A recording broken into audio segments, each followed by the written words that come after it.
Good morning, everyone. Welcome to our discussion today. Okay, so is everyone present? Okay, that's good. Okay, so before you take your seats, please arrange your chairs properly and kindly pick up any pieces of paper under your desk. Okay, thank you, class.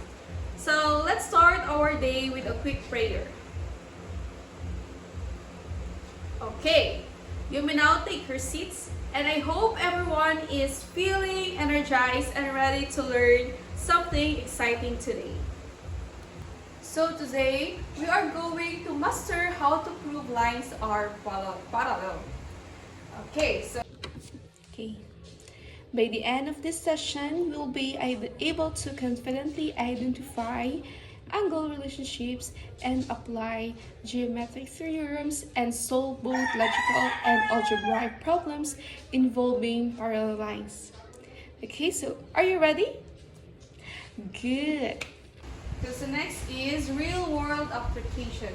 Okay, you look at the picture. So imagine you are building a wooden deck or a house. You place down two massive support beams. If those beams aren't perfectly parallel, your floorboards will warp and eventually the deck will collapse. Okay, so a contractor measures the angles where a diagonal brace crosses both beams and finds they both measures exactly 65 degrees.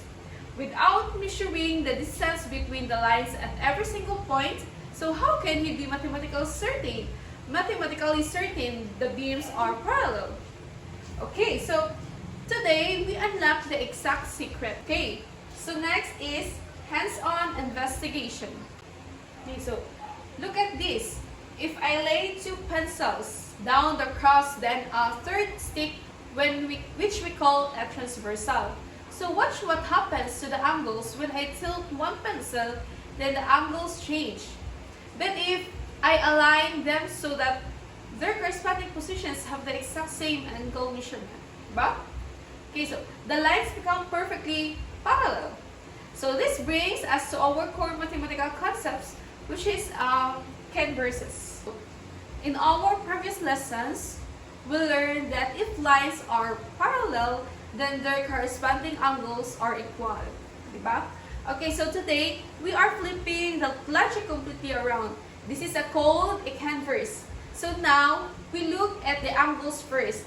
If the corresponding angles are equal, then we can officially prove that our lines are parallels. So let's review our three critical tools for proving parallelism. So corresponding angles, they sit in the exact same relative position. If they are equal, so the lines are parallel. And the alternate interior, they sit on opposite sides of the transversal line inside the two main lines. If they are equal, so the lines are parallel. And the co-interior angle is they sit on the same side inside the lines. Note the difference here. Diba? They don't have to be equal. They must be supplementary, meaning they add up to exactly 180 degrees.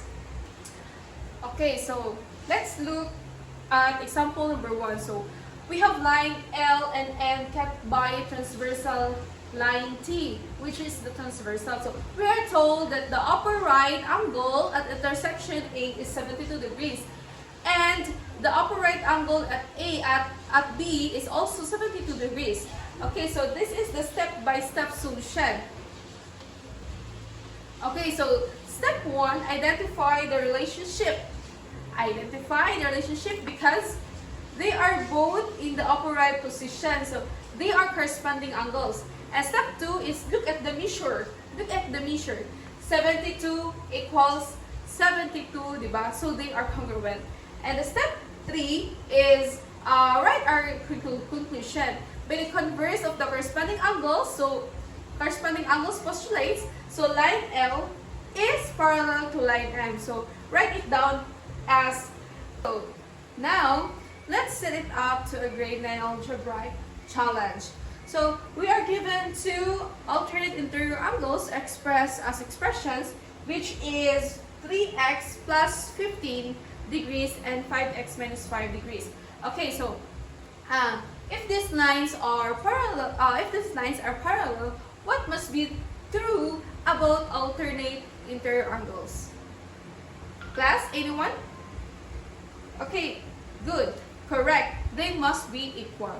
Okay, so we set up our algebraic expressions, which is 3x plus 15 equals 5x minus 5.